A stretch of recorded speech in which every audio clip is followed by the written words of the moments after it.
last night, tornadoes, hurricanes, that matter, no earthquake either. And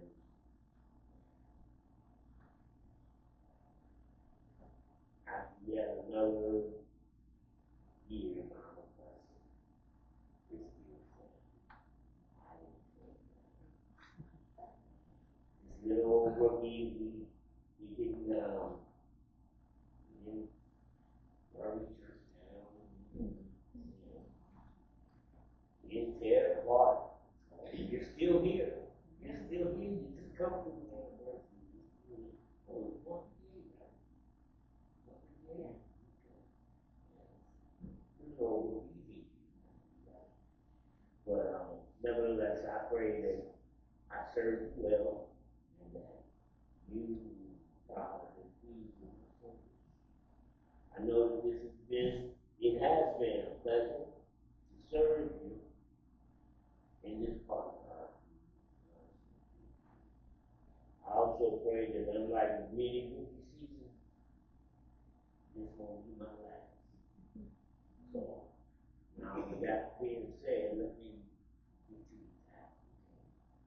What do I do? Almighty God, we come to you to allow you. I come to you. Seek your work, seek your grace. I may stand, proclaim your word, boldness, with power, with conviction. Father God, I find myself right now, lifting my eyes to you, coming around. And I know that my help comes from you alone have come this morning to be. And I just thank you, Father God. No, I was deserving to be in the service, to serve you in this capacity. I pray, oh Father God, bless this service, bless this service, bless the Holy Spirit. In the name of Jesus Christ, my Lord, my Savior, my Redeemer, pray this prayer.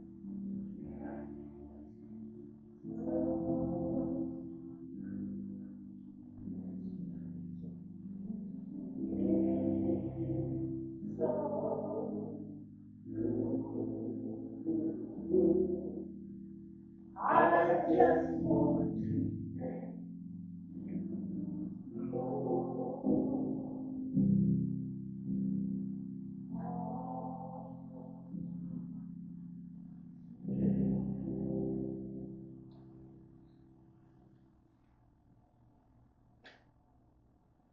Lord, we used to sing that song at the first church. The first church I joined, you like mentioning Baptist. My impact in that was the case.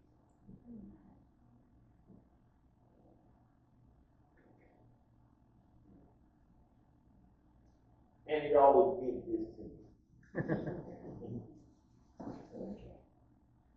All right, for all my soldiers in the house, if you got your sword with you, you can find the book of Judges. We will be reading from the 8th chapter, verses 28 through 33. Book of Judges, 8th chapter, verses 28 through 33. And it reads as thus.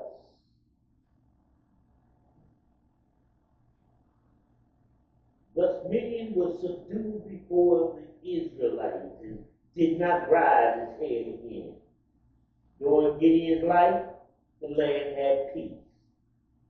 40 years. Jerubbaal, son of Joash, and that's to say, Jerubbaal was Gideon. The son of Joash went back home to Israel. He had 70 sons of his own. For he had many wives. His concubines lived in Shechem. Also bore him a son, whom he named Amalek. Gideon, son of Joash, died at a good old age and was buried with his father. He was buried with his father in the tomb of his father Joash in Ophrah of the Abiezrites. No sooner than Gideon had died, the Israelites again prostituted themselves to the Baal. They set up Baal as their god, and did not remember the Lord their God, who had rescued them from the hands of all their enemies on every side. They also failed to show any loyalty to the family of Jerubbaal, that is, Gideon, in spite of all the good things he had done for them. I'll stop right there. And I would like to use for a subject now.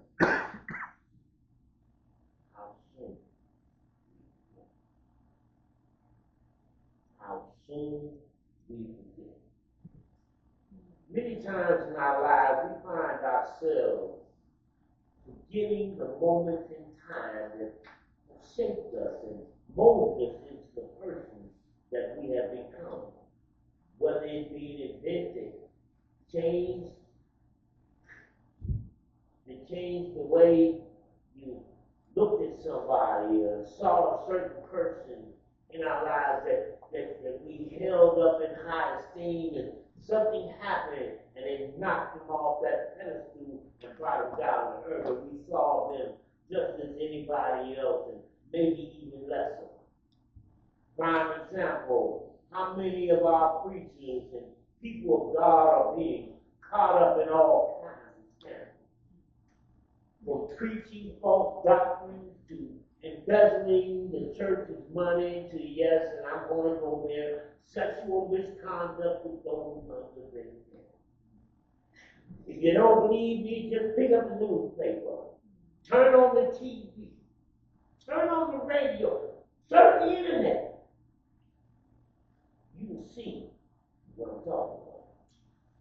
Then we have those moments when something happens in a person who we viewed as mediocre and had no interest in and maybe even never noticed, rises up to the occasion and is propelled into the center of our attention, and now they are raised up in our house. They have come from just being another face in the crowd and now become the apple of your eye. But as the years go by and time passes on, the one who has become the apple of your eye has now become the thorn in your flesh. If you don't believe me, just look at the divorce rates. Just look at how the rate of marriages is dropping. I mean, people are not even getting married anymore. Not only that, but the rate of our reproduction is, for the first time in history, has fallen below the rate of sustainability. But we are told that a man should leave his father and his mother and cleave to his wife, and that we should be fruitful and multiply. That's what we're told. But like I said, how soon we forget. But I stopped by this morning to tell you that because we are finding ourselves in a very particular situation of moral decline, and that is due to our rebellion against the God of the Bible, the God of our creation, the one and only true living God, the God who said he would never leave you nor forsake you, the God who is from everlasting to everlasting, the God who is the giver of every good and perfect gift, the God who has called us out of the darkness into his marvelous light, the God in which there is no shadow of turning,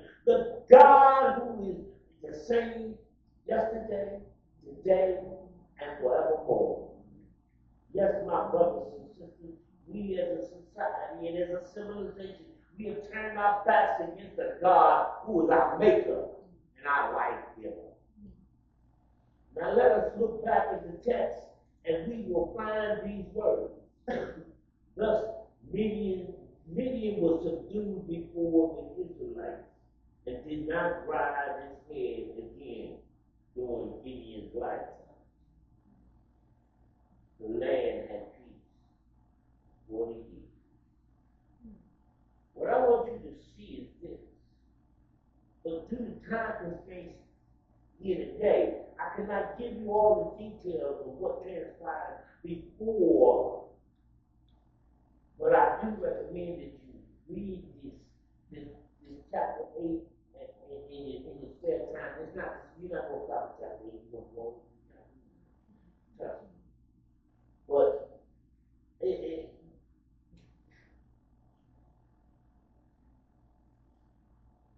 what we have here, it brings the point here in time when Gideon died. This is what I want you to see. When Gideon died, you got to remember, for 40 years, they had peace, and I'm quite sure along with that peace came prosperity.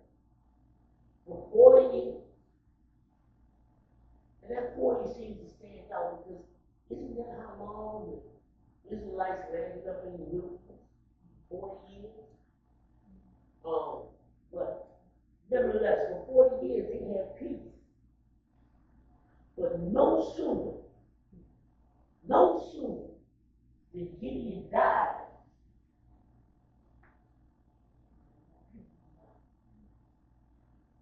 the leader was gone, and there was no one there to stand in his place to keep the people focused on God. So, what does the word say? The word says that they prostituted themselves back to the Baal. Now, Baals, I'm just going to bring this up. Some folks may not know. Baals are false gods. They are the gods that we set up.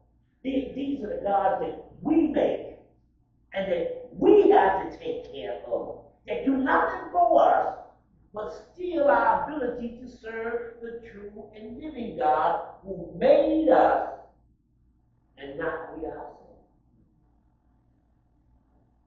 They turned back to worshiping these things. And as you know, this did not please God.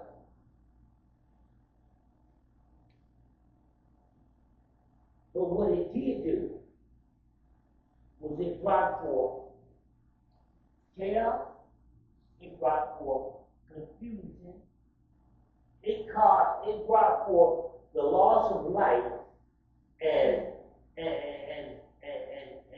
discord among the brothers. That's what it did. But we as the people of God, we cannot afford to forget. Back in Deuteronomy, it says that remember lest ye forget. God warns us many times that we must keep him in the forefront. He said, and you're sitting down, and you're rising up, and you're going out, and you're coming in. You need to talk about me. Talk about me to your kids, to your kids' kids. You need to talk about me. Gideon's people had talked about, Gideon's father and mother must have talked about God because in the beginning, like I said, I don't have time to go all the way back in today, because I know time is of the essence. But here we go. Gideon knew. When the angel of the Lord came to Gideon, Gideon already knew about God bringing him up out of Israel, about God leading him to the wilderness, about God giving him the promised land, about God giving them land that belonged to other people. Because God chose these people to be his people.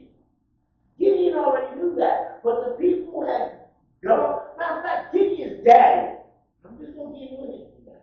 Gideon's daddy was a man of life. Just like Abraham. Gideon's daddy had an altar sitting in his house to Baal, and God told Gideon that he needed to tear that down and just build a new altar with the same wood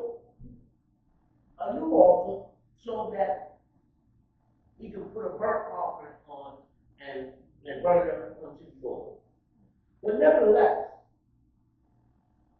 we as a people, we tend to forget our blessings once we receive them and it feels like we have arrived.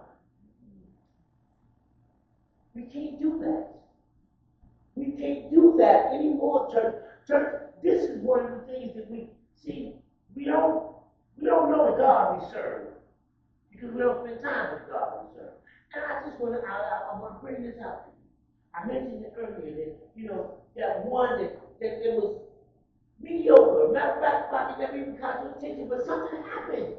Something happened, and now it's thrown into the forefront of the middle finger. It's thrown into the forefront, and then it comes out with a lie. You lose that moment. You lose that moment as time goes on. Because I'm going to say, as years go by, it becomes like going in your back. A lot of times you don't even want to hear their voice. But see, you forgot it. You forgot it. The moment that you take it out. You got to hang on to that moment. And this is the same thing with our Christianity. God told you